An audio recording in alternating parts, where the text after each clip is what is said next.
tolika ljubav prema znanstvenom radu nagnala me da se odgajam u krilu Minerve.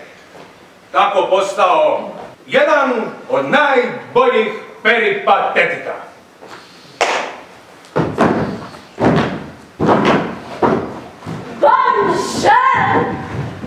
Stigo u Pariz svojem učitelju Vilimu Šampelensisu. Vilim Šampelensis! U početku mu je bio po volji, ali mu je kasnije postao vrlo nevaran.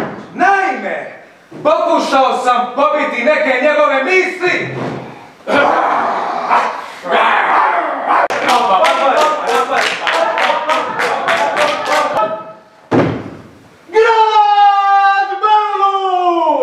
I tako mi oduzme moje predviđeno mjesto.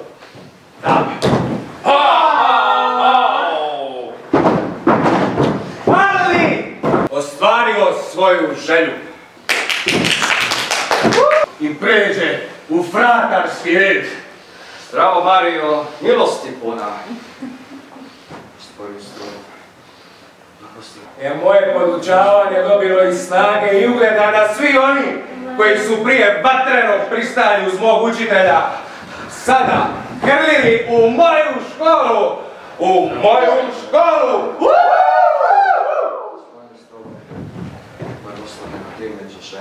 A pitate, kakav svršetak tog biješe mejdana? Zdravo, Mario. Njesam li od Hektora savladan?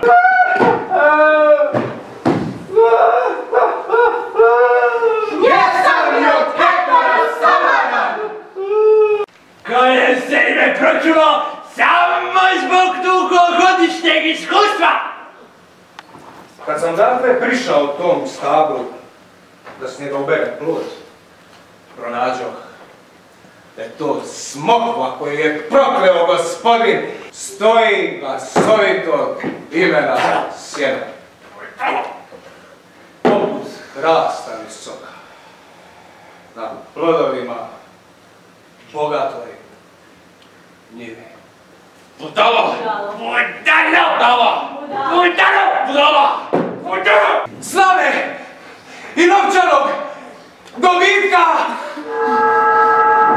Bio je obuzet bolešću okolosti i putenošću. Grijeh i iskušenje se vrši na 3 načina.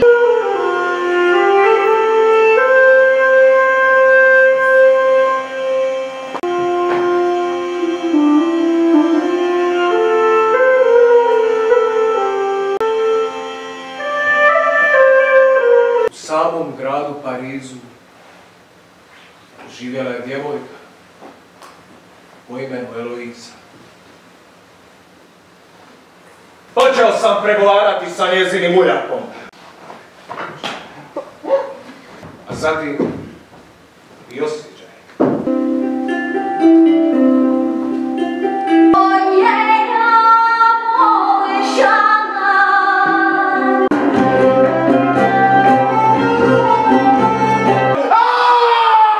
Nazovi me prijateljicom, a ne ženom. Odrezali su mi. Naime, onaj dio tijela s kojim sam počinio ono zbog čega su me optužili.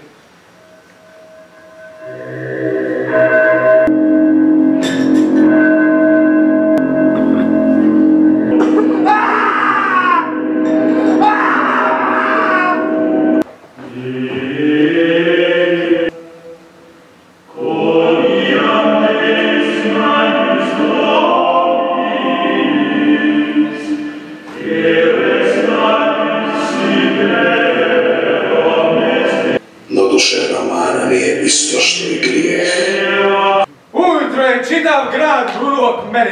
Toliko su jadikovali, toliko mi bikom dodijavali, koliki mi plečet smučivali. Pravednim usudom Božijim kažnjen u onom dijelu tijela kojim sam počinio zločin.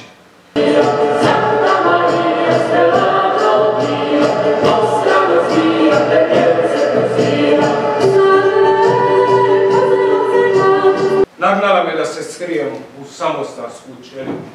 Eloiza već prije uzela opatički veo i tako smo oboje stavili na sebe svetu, Božju haljinu. Abrenucija satane! Abrenucio!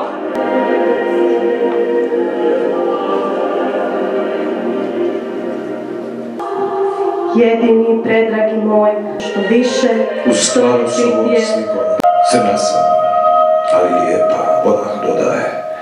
Zato me je kralj ljubio i uveo u ložnicu svoju. Raskršeno srce ne može naći mira, Što rekao?